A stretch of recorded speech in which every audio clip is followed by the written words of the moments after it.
America's only Irish station, Radio Irish, that's what you're listening to, and we're only delighted now to have actor Ray Stevenson join us here on Radio Irish to chat about his new movie Kill the Irishman, written and directed by Jonathan Henslleigh and inspired by the novel To Kill the Irishman, The War That Crippled the Mafia, written by Lyndhurst, Ohio Police Chief Rick Porrello. In Kill the Irishman, Ray Stevenson astounds us with a powerful, authentic, true-to-fact transformation into Cleveland, Ohio's legendary Irish-American Union boss-turned-mobster Danny Green. The new movie also stars heavyweight actors Christopher Walken, playing Shondor Birns, Vincent D'Onofrio as John Nardi, Val Kilmer in the role of Joe Manditski, Paul Sorvino as Tony Salerno, and Linda Cardellini as Joan Madigan. Kill the Irishman transports us back to the summer of 1976, when 36 bombs detonated in the heart of Cleveland while a turf war raged between Irish mobster Danny Green and the Italian Mafia. Based on a true story, Kill the Irishman chronicles Green's heroic rise from a tough Cleveland neighborhood to become an enforcer in the local mob. Turning the tables on loan shark Shondor Birns and allying himself with gangster John Nardi, Green stops taking orders from the Mafia and pursues his own power. Surviving countless assassination attempts from the mob and killing off anyone who went after him in retaliation, Danny Green's infamous invincibility and notorious fearlessness eventually led to the collapse of mafia syndicates across the United States. Shot in Detroit, which, like Cleveland, is located on the shore of Lake Erie and still has the shipping and cargo ports that were in use during Danny Green's time, Henslleigh and his production team were able to find suburban locations that closely resembled Danny Green's childhood neighborhood of Collinwood, as well as architecture and urban locations depicting Green's stomping grounds as a mobster. As Danny Green in Kill the Irishman, Ray Stevenson comes home in many ways to his own familiar heritage and earthy roots as an Irishman, albeit through the character of a notorious Irish-American gangster. One of 3 sons to an Irish mother and a father who was a pilot in the Royal Air Force, Ray Stevenson was born in Lisburn, Northern Ireland, before moving to Leamington, Newcastle-upon-Tyne in England in 1972, and then later at the age of 8 to Cramlington, Northumberland, where he was raised. Ray recalls his inspiration for making this movie. Actually, you know what? Actually, my mother, she was the one who saw the script. She saw the script and she went, "What's that?" And I said, "Oh, it's a movie." And she says, "Oh, it's called The Irishman." I says, "You should do that." I went, "Mom, yeah." I said, "You don't even know what it's about." She said, "Well, what's it about?" I said, "Well, it's about this hooligan, about this criminal. He's And I said, "What?" And she went, "It's a true story." I said, "Yeah, it's just true stories are always good. You should do it." And she hadn't read it. I told her the story. She went, "I bet that'll be good." I said, "Well, but damn it, she was right. She can't wait to see it." Oh, I bet. Yeah, we've got family across there and all around Belfast and stuff like that. So. Well, listen, thank you very much for joining us here on Radio Irish today, Ray. Delighted. Now, your character, Danny Green, who survived at least 4 murder attempts, once dared mafia hitmen to come after him, and on television. What do you think, Ray, made Danny Green so defiant? I think once he settled into his own skin and stopped trying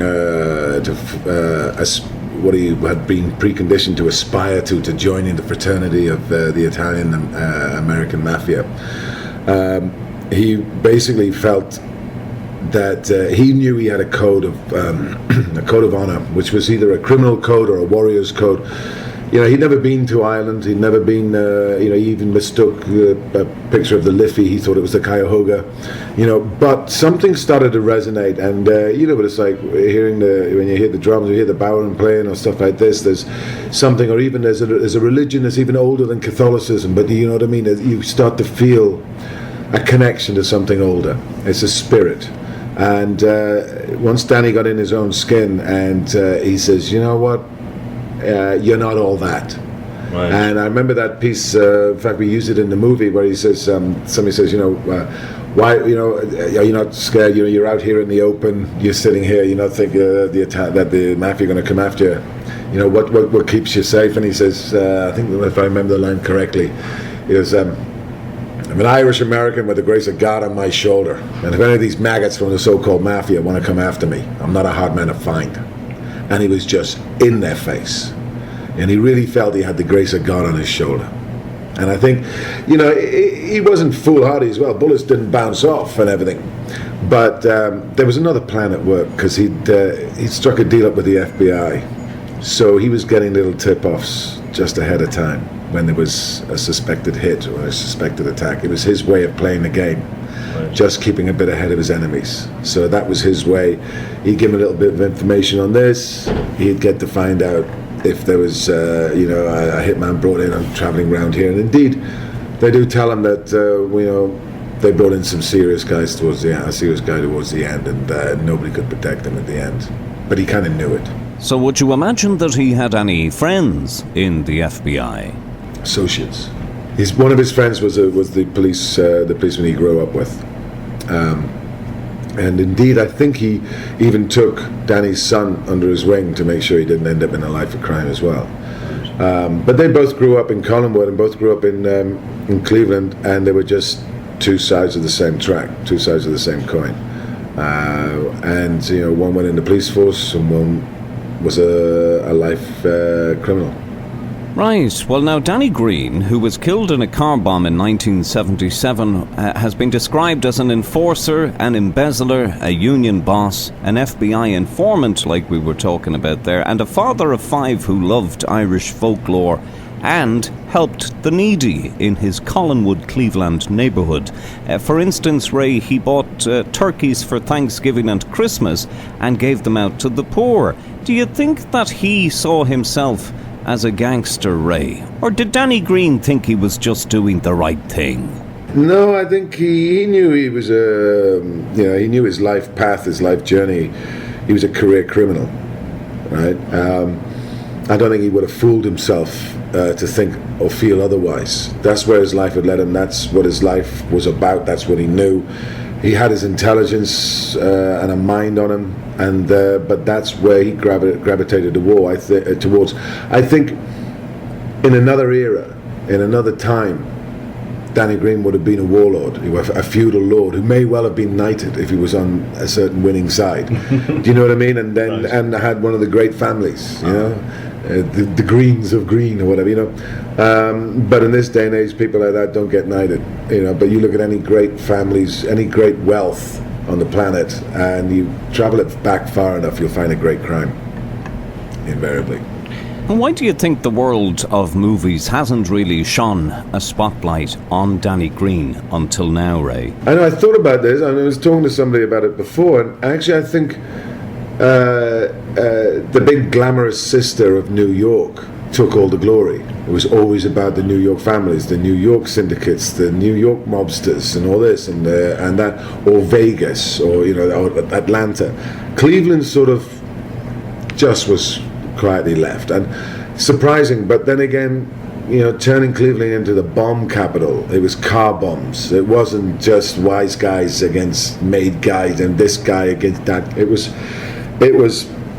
dirty, and it was violent, and a particular period in American history that basically, I think, once it wasn't dealt with straight away, or wasn't sort of it was like the light was put out on it when it was put to bed.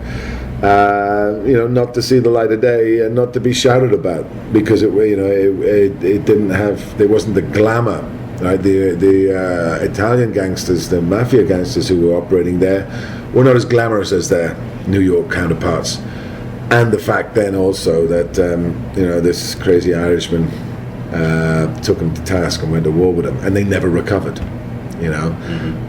Now, Kill the Irishman has been literally in the works, Ray, since 1997. Why did it take so long for this film to be made, do you think?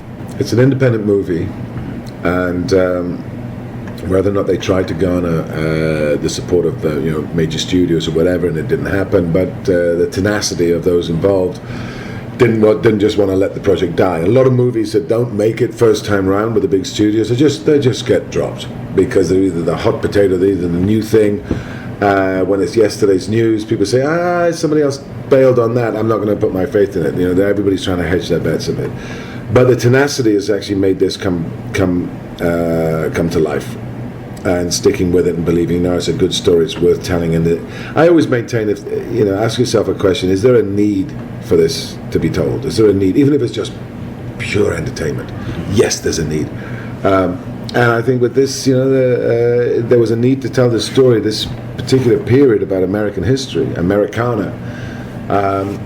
And I think it's a great telling of a very human story couched in this crazy mobster-ridden world. And had you read the book, Ray? No, I hadn't.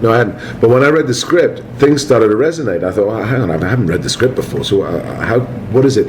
And then I actually remembered seeing 2 or 3 years previous on some obscure channel a program called American Mobsters. And it was about Danny Green. I'd seen some of the footage. Indeed some of the footage we used in the movie, some of the real footage, the TV newsreel coverage of the day. And so obviously I thought, my word, here's a bit of serendipity, a bit of synchronicity. And Jonathan's script is so well crafted, and he's a tremendous writer and great director. But his writing was what drew in the quality and caliber of actors that he's got littering his film. Now, I heard somewhere, Ray, that the screenplay itself was written by Jonathan Henslleigh from a whole bunch of police reports. Is that accurate, is it? All those history at the time was primarily documented primarily and on police records. Although other than that, you've got personal accounts, historical accounts, but personal accounts are exactly that. Even historical accounts are exactly that. They're one person's view of a series of events. But cobbled together and pieced together, I think, again, here's the testimony to Jonathan, that amongst police reports, historical pieces, newsreel footage, Jonathan crafted together a man's journey, a man's arc, where underneath and couched in this world of gangsters and racketeering and in the 70s and all this, is this story of a man who bucks against all the preconceived ideas and the preconceived notions of how he should be and what he should be, and had he failed, had he succeeded, and found himself listening to something that stirred inside him, that actually had an older, truer resonance than anything around him. And that, I don't know, some people say Celtic mysticism with a tongue in cheek, and other people would say, he heard it. He found himself, and from then on he was in his own skin. Now, what did you do to prepare yourself for the role of Danny Green, Ray? Well, we obviously there was all the material there to read and everything, but obviously Jonathan's absorption into the material and his bringing out this heart of the story was the thing. We can play all the other stuff. We can blow cars up. We can do the gangster stuff. That's the world, but. We're not doing a documentary, we're not doing a pastiche or whatever, right? We're telling this man's journey, and that's the heart of the story, and that's where we basically started to really, it's a collaboration, and go to work and say, how can we play this scene, and this scene has got all this going on, but what the scene's really about is that this is a signifier for him. It's a thing that this and a bond with this guy, and a break of relations with this, or with his family, and with his, and where's and so if you can play the truth of it, you can play the truth of this emotional journey in this physical world, then it's going to be an engaging movie. You're going to get to the heart of it. Now tell me, Ray, what was it like on the set in Detroit where the film was shot, I believe? What sort of atmosphere did you create for yourselves on the film? We couldn't shoot in Cleveland because Cleveland has actually gentrified and prettified itself up. It's gone through a great urban regeneration. And in fact, Detroit, unfortunately, is still on its knees. But however, the backdrop of Detroit, the landscape, is a perfect match for what Cleveland would have been then. and they couldn't have been more accommodating and helpful. They closed the whole city blocks so we could blow stuff up and play out our drama. We had the big cars from the day and all that sort of stuff. And, we got to have amazing access and support from the city. And then these characters would come up, and you look at the list of fellow actors. All these actors, these are spiky actors. These are all lead actors. These are all actors who have carried movies. Right? There's not a shrinking violet among them. But I think this is genius as well, because in that world, in those days, these guys were the pop stars. These guys were the movie stars of their day. They had amazing physical presence. Right, and so casting actors who have amazing presence, because that's what makes them lead actors, makes them the lead criminals, right? And they just have to walk in a room, just have to turn up, boom, So, and it's none of them. It's not about scene stealing or wanting to be the big I am. They don't have to be. They already are. So you've got big players and a big game, and you've got a story with heart at the center of it. So I think we've got a genre piece, a mobster movie that is not relying on big budget slickness or effects or huge. It's actually it's going to stand on its own feet because it's a character-led piece. It's an ensemble piece, and even though Danny Green, I'm in every single scene. One comment was made. They said, I regard myself as a giving actor anyway, and they said, there were certain scenes when you got, let's say, Christopher Walken coming or Val Kilmer. He says, where they're a lead actor, and of course, it's not all about Danny Green. Right. And I said, well, exactly, because in those days as well, you can do this very subtly. You can just shift your body mass, and you kind of diminish it on And Danny Green, these are the people he wanted to be involved with. These were the movie stars walking around. These were the heads of the families. These were the big guys. Until there's a switch happens and Danny Green grows up again. But yeah, when he first meets these guys, it's not about I'm the lead. It's my movie, right? So can you do a 2-shot with them and just a single on me? All that tricks of the trade and all that nonsense. No, let's play the truth of it. And Danny Green would have been a little bit humble in front of them. Right, with his background and everything. These guys were millionaires as well. These were the superstars who Danny wanted to be part of, wanted to be affiliated with. Then they do the dirty on him, and he finds his own skin. And of course, you can't come near him. Danny finds himself, and he is the superstar. You know what I mean? So I love that about it. It's not about the lead guy just doing the obvious thing all the time. Now, in Kill the Irishman, Ray Greene turns the tables on loan shark Shondor Birns, played by Christopher Walken, and allies himself with gangster John Nardi, played by Vincent D'Onofrio. Greene also stops taking orders from the Mafia and pursues his own power, his own career. What made him go it alone, Ray, do you think? Basically, the people he aspired to be affiliated with, the people he held up there as the scions of this criminal world, that he's alive, he's a career criminal, this is his job, these are the people he wants to be a CEO, like these people. They do the dirty on him, right? They're going to lend him some money to set up his own Celtic bar and grill or something. And it's all arranged, the money to be picked up. The money was lent to a courier. The courier, he didn't even leave New York. He flipped it. He bought some cocaine or whatever. He wanted to flip it around, sell it for more, and then bring the money to Danny and pocket the difference. Well, he got busted. Mm-hmm. So all the coke, all the money was gone. Now the Italian family wanted their money back from Danny. Well, Danny didn't even get the money. But they insisted. Right. And insisted with malice. And Danny thought, they suddenly realized that they had no code of conduct. They had no code of honor, even amongst criminals, even amongst thieves, even amongst. It's like, as I say, this warrior code. And I think that's when he realized, they're not better than me. In fact, right, I've got a code that's stronger and better than that. And as he says, you guys have bled me dry for too long. Irishman's in business for himself now.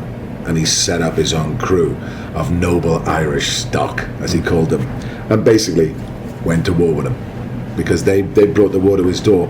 And I think he just faced up and just saw them for what they are. And he went, I held you up on this pedestal for so long, right? I worked all these things, did all this stuff, I paid you your money. This time, and you screw me over this way. And something in him just like snapped and went, not anymore. And it changed the course of history. And tell me, Ray, what was it like working with director Jonathan Henslleigh on this? Jonathan has such incredible mind and such incredible enthusiasm, and is completely involved and absorbed in this project. It's his story, and he knows every nuance, every subtlety to it. So, and also is completely open, was not dictatorial in that sense, not like saying, this is my story, I know exactly, we do it this way. He understands the collaborative nature of what we do completely, right? He's not pretending to be the actor up there, or indeed the cameraman. He had a great camera, or indeed the costume, he's not pretending to do all that. He's providing the vehicle in which we'll all ride, and then, he'll steer it. And what one characteristic, Ray, did Greene have, do you think, that made him the man he was? I think it comes down to this code that he didn't even realize he had himself until it was tested, until he was betrayed.